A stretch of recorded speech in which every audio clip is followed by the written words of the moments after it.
Hai teman-teman. Oke, namaku Reski di sini. Aku mau berbagi sama kalian mengenai proses pembuatan visa UK, United Kingdom. Oke, pertama aku share dulu ya. Ini visaku.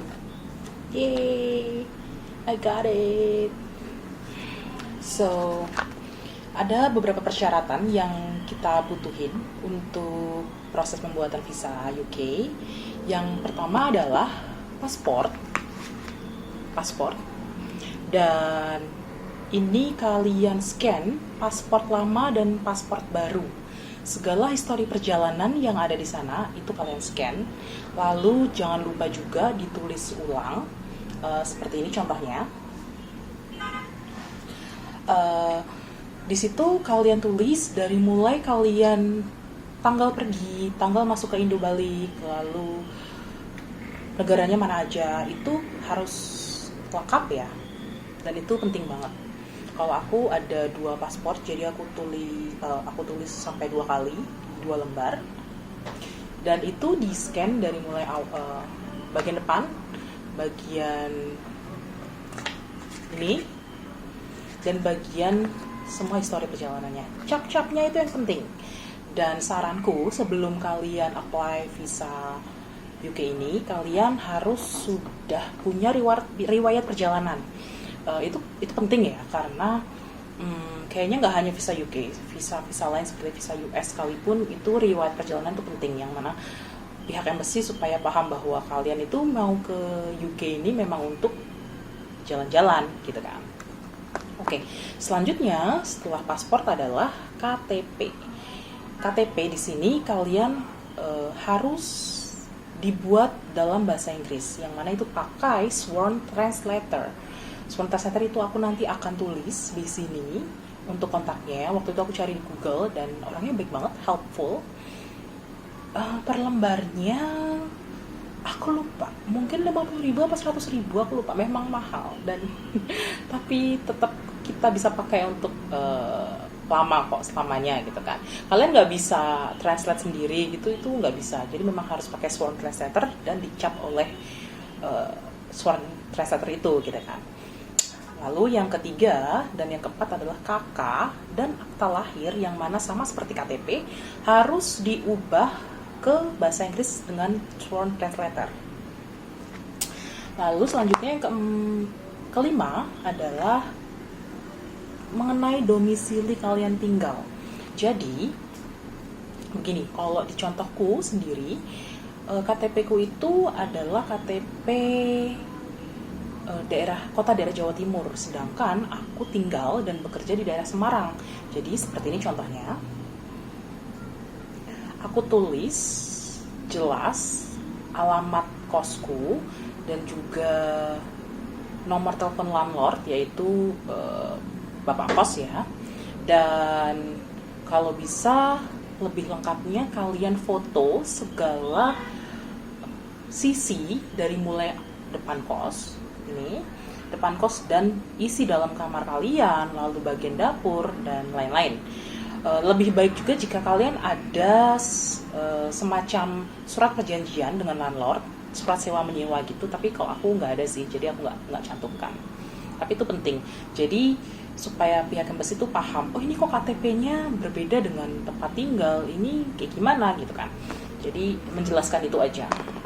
Lalu yang keenam itu mengenai ijazah terakhir kalian, entah itu SMA atau kuliah atau S2 atau apapun. Kalau bisa juga ada transkrip nilai dan sertifikat TOEFL. Kalau aku mencantumkan sertifikat TOEFL ini, dan itu semua harus dalam bahasa Inggris ya. Jadi semua dokumen itu kalian buat itu harus wajib bahasa Inggris, karena pihak embassy jelas nggak akan paham kan kalau itu nggak bahasa Inggris gitu kan. Selanjutnya mengenai pekerjaan kalian, yaitu employment letter dari pihak HRD. Kalau aku sih ini contohnya. Jadi dari kasusku sendiri, aku karena aku berteman dengan HRD ku ya, jadi aku bisa request ke beliau untuk mencantumkan segala informasi tambahan di employment letter itu gitu. Semacam nomor KTP, nomor paspor, nomor BPJS Ketenagakerjaan, nomor NPWP, dan juga mencantumkan informasi bahwa kita akan liburan selama tanggal sekian sampai tanggal sekian di United Kingdom dan akan kembali bekerja setelah pulang dari sana, gitu kan. Jadi ini membuktikan ke pihak embassy bahwa kita nggak akan tinggal lama atau menetap, gitu kan. Dan selanjutnya adalah poin nomor 9, itu surat kenaikan gaji jika ada. Kalian kan biasanya kalau udah 1 tahun 2 tahun gitu kan bekerja di perusahaan itu, kalian pasti akan menerima kenaikan gaji per tahun ya, setahuku. Di kasusku biasanya per tahun dan itu di bulan April Mei lah ya. Dan itu aku cantumkan supaya memang semakin menguatkan. Lalu dokumen lainnya lagi adalah vacation letter leave. Di sini ini penting karena ya untuk semakin menguatkan ya kondisi bahwa kita hanya akan untuk vacation gitu kan dan akan kembali bekerja. Jadi surat vacation leave itu, letter leave itu, ini contohnya itu aku buat dari pihakku. Jadi menyatakan bahwa kita akan liburan selama tanggal sekian dan kembali bekerja, dan jangan khawatir jika ada masalah harap hubungi nomor ini gitu kan. Dan itu harus ditandatangani oleh HRD kita dan dicap. Oh ya, untuk semua dokumen dari perusahaan itu kalian harus selalu minta cap ya oleh HRD kalian. Lalu selanjutnya adalah nomor 10, itu kalian cantumkan nomor NPWP yang ada di nomor NPWP elektronik yang ada di online. Kalian kalau masuk ke DJP dan ketik nomor NPWP kalian kan biasanya muncul tuh, contohnya kayak gini.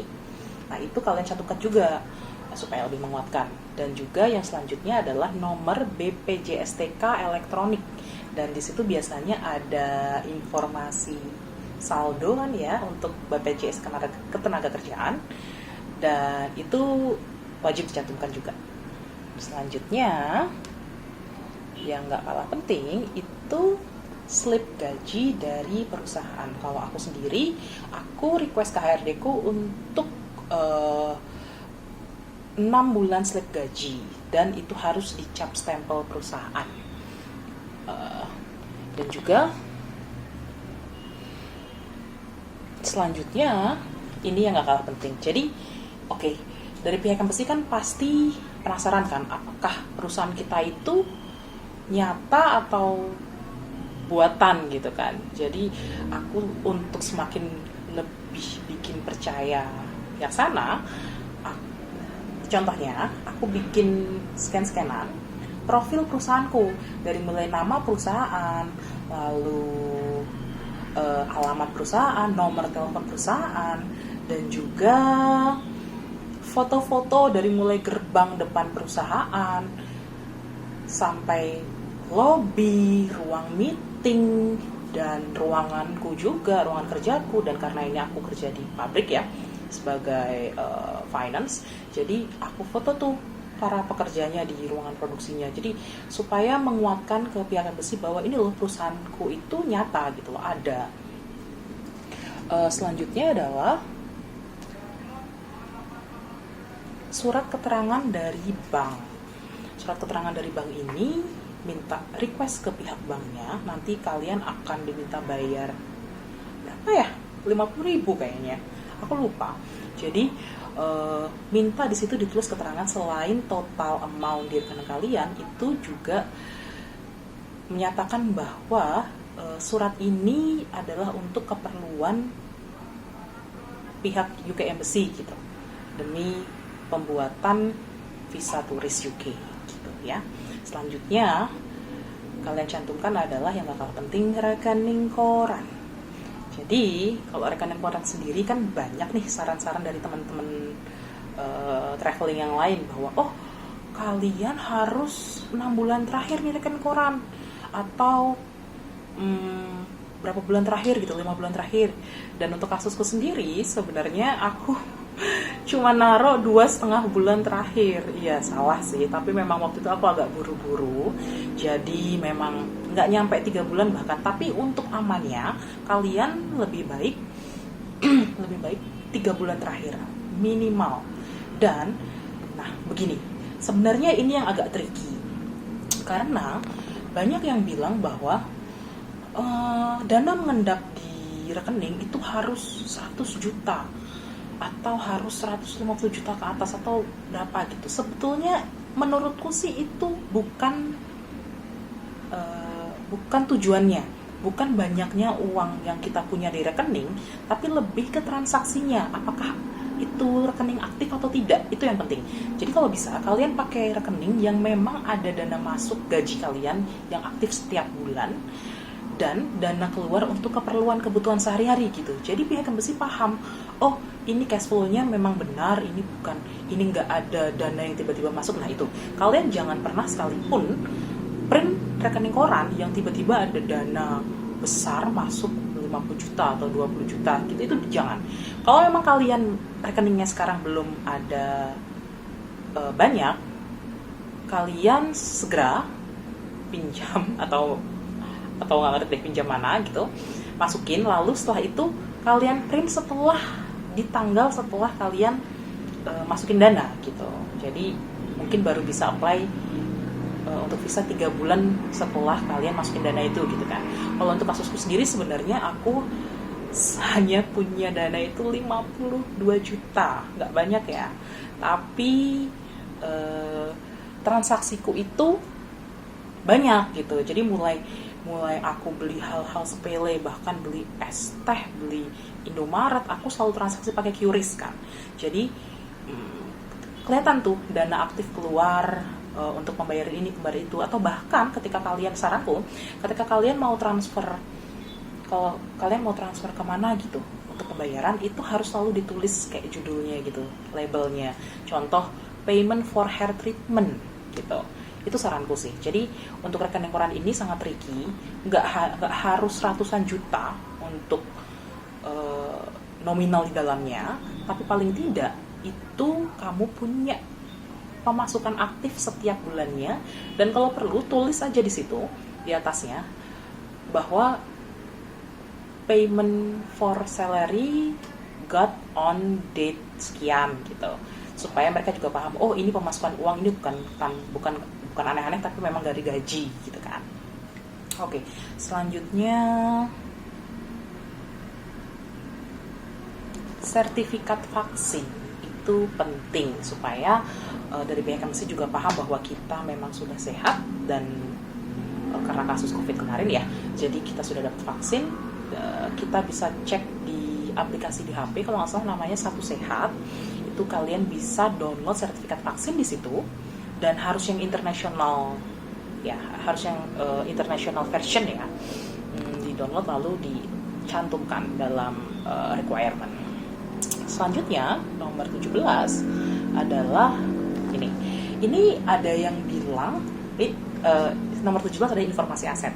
Jadi ada yang bilang ini perlu atau tidak. Sebenarnya buatku ini sangat penting, yang mana pihak embassy akan paham bahwa dengan kita punya aset di sini, ikatan kita dengan negara Indonesia itu kuat. Jadi kita nggak mungkin tiba-tiba pindah ke negara lain padahal kita masih punya aset gitu kan di sini. Kalau dari kasus sendiri ini contohnya, aku punya aset itu aku cantumkan adalah BPKB motor dan mobil. Aku belum punya rumah ya, jadi nggak ada aset rumah atas namaku. Untungnya waktu itu mobilku udah baru lunas gitu kan, baru beberapa bulan yang lalu lunas gitu kan, jadi aku bisa cantumin BPKB mobil itu gitu. Dan juga harus atas nama kalian ya, jadi nggak berpengaruh jika itu aset atas nama orang lain atau orang tua, itu nggak bisa. Jadi memang harus aset yang atas nama kalian, itu penting banget. Jangan lupa juga untuk mencantumkan foto mobil dan foto motor itu sendiri supaya embassy paham dan percaya gitu kan. Ingat ya teman-teman, di sini kita kan berusaha untuk meyakinkan pihak embassy bahwa kita itu hanya traveling, secara ini visa turis gitu kan, bukan untuk yang aneh-aneh. Jadi sebisa mungkin kita jelaskan bahwa kita tuh terikat dengan pekerjaan kita di sini, dengan aset yang kita punya di sini gitu. Oke, selanjutnya jangan lupa cantumkan adalah sosial media. Ya, itu penting. Terlebih LinkedIn. LinkedIn sendiri adalah sosial media profesional ya, untuk mengetahui bahwa kita histori kita bekerja itu penting. Ini contohnya LinkedIn-ku. Jadi cukup 1 lembar aja. Di situ ada nama kita dan histori pekerjaan kita, dan memang jelas bahwa kita sekarang sedang bekerja di perusahaan itu gitu kan. Kalau bisa lebih baik, tapi aku nggak mencantumkan sih. Tapi kalau kalian ada Instagram profile juga, kalau bisa di screenshot. Di situ kan biasanya kalau kalian traveling kemana-mana nih, kayak contoh kalian bisa highlight kan di situ Thailand atau Singapura, atau jangan, kalau Singapura sama aja sih, Thailand, Singapura, atau negara-negara Southeast Asia lain gitu kan, atau manapun itu bisa dilihat di highlight itu, supaya bisa lebih meyakinkan ke pihak embassy bahwa kita tuh sering traveling gitu kan. Jadi emang tujuan kita juga untuk traveling. Selanjutnya adalah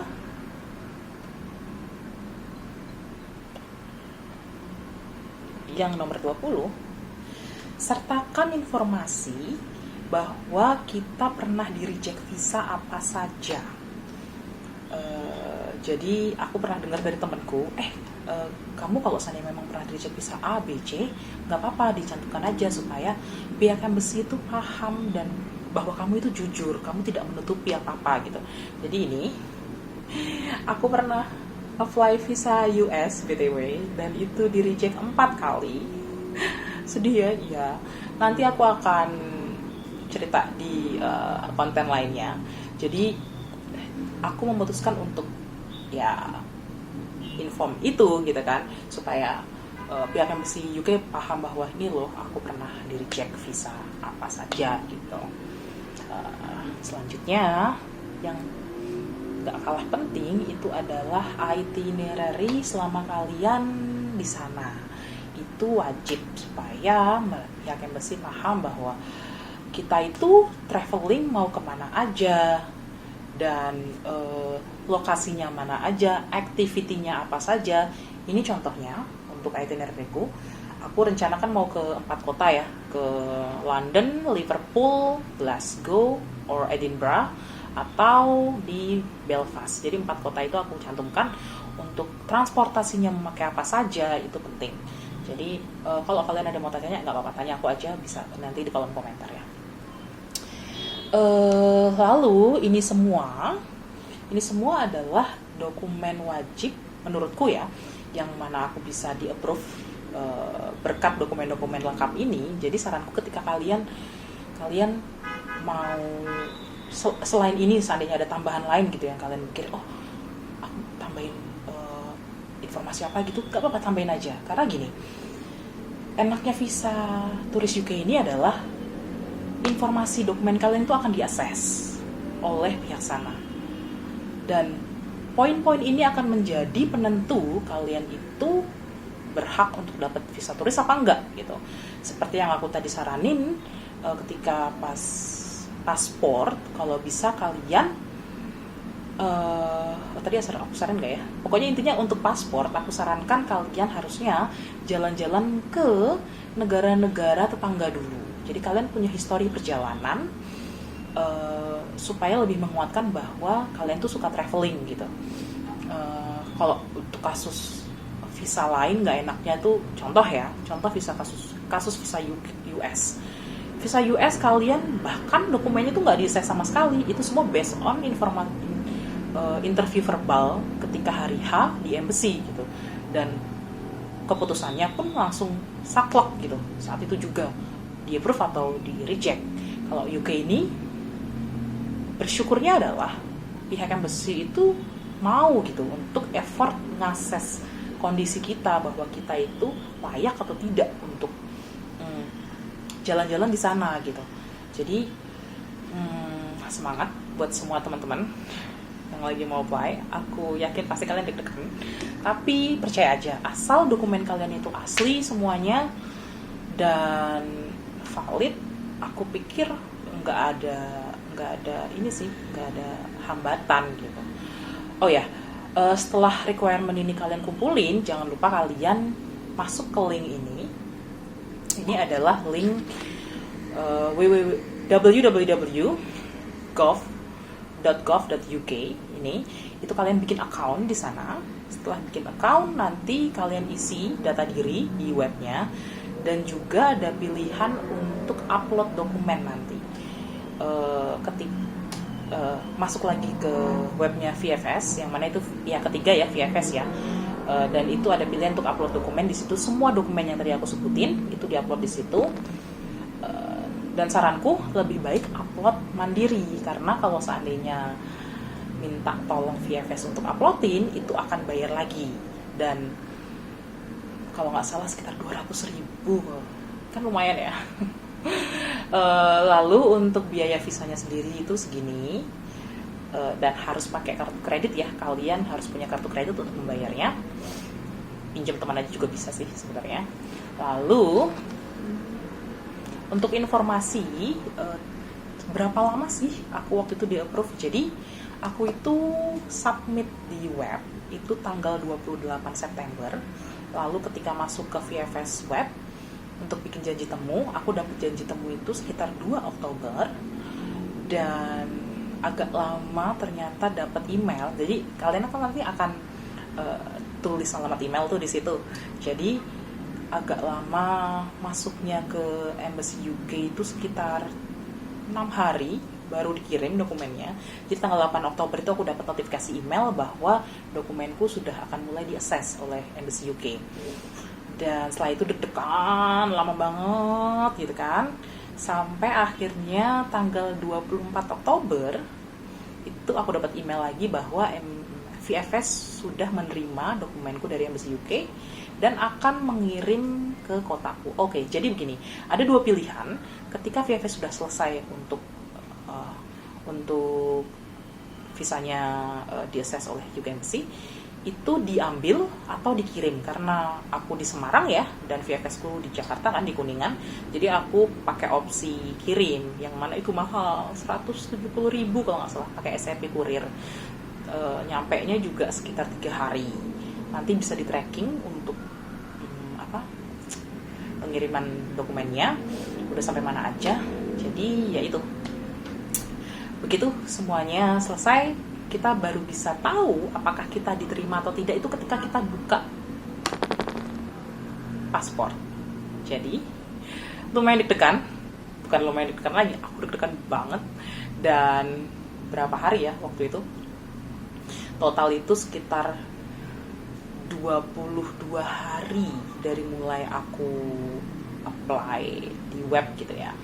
Dan ketika aku buka ini amplopnya, oh ya, ada satu trik mengetahui apakah kita itu sebetulnya di approve atau tidak, yaitu dari besarnya amplop yang dikirim. Jadi orang bilang nih, aku sempat lihat di YouTube lain, kalau seandainya amplop yang dikirim itu sebesar A5, artinya itu visamu di approve gitu kan. Tapi kalau amplopmu sebesar A4, itu artinya ada dokumen di dalamnya, dan kemungkinan itu di reject, menginformasikan bahwa alasan-alasan kenapa visamu di reject gitu kan. Jadi beruntung ini amplopku segede gini, jadi itu A5, dan aku langsungnya thanks God di approve. Yang mana lumayan trauma ya teman-teman, aku ditolak visa US itu 4 kali, dan sempet udah gak pengen jalan-jalan kemana-mana lagi. Asia sekitar juga udah kayak bosen, ya bukan bosen ya, maksudnya ya kayak pengen gitu kan ke daerah-daerah sana gitu kan. Jadi kayak seneng banget pas tahu ini di approve. Jadi benar-benar semangat teman-teman, kalau mau apply visa UK ini, aku yakin bakalan sukses kalau ngikutin beberapa saran-saranku ini ya. Oh sorry, jadi ini aku saran hanya untuk teman-teman yang bekerja ya di perusahaan ya. Aku nggak ngerti kalau seandainya yang pada punya usaha, karena di posisiku sendiri aku employer ya, maksudnya kerja ya. Jadi aku nggak punya saran untuk teman-teman yang punya usaha, maaf sekali. Oke, jadi segitu dulu teman-teman. Kalau ada pertanyaan silahkan tulis di kolom komentar. Dan ini video pertamaku di YouTube BTW, tolong di support ya, mohon supportnya. Semoga aku bisa bikin lagi video lain, mungkin jalan-jalanku nanti ke UK pas Desember, dan aku bikin visa-visa lain, aku akan upload juga. Oke, terima kasih teman-teman, terima kasih banyak waktunya, dan sukses, good luck, semoga di approve, bye bye.